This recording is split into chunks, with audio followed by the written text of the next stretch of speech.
Nagsimula sa good morning classmate, natapos sa goodbye classmate. Sa halos 10 buwan nating pagsasama, marami tayong mga naiwang masasayang alaala.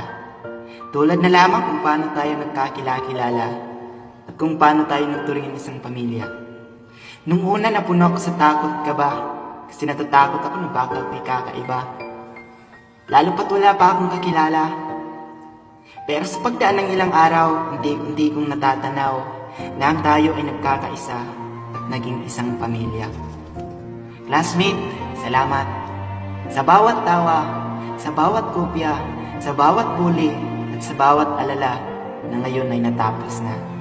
Sa silid nating malapalingki sa ingay, sa bawat recitation na madalas sablay, sa bawat kwentuhan na punong-puno ng kalukuhan, at sa bawat dramahan na puno ng yakapan at iyakan, ay nabuo ang ating samahan na malabo pong makalimutan.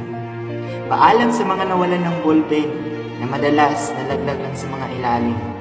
Paalam sa mga papel na binigay na kahit ang totoo ayaw mo naman talaga magbigay.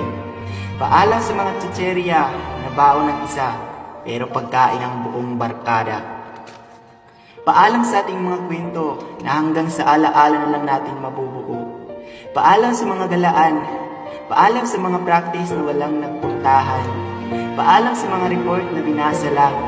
Paalam sa mga project na may maipasa lang. Tapos na yung araw ng masakay. Tapos na yung araw ng pintuhan.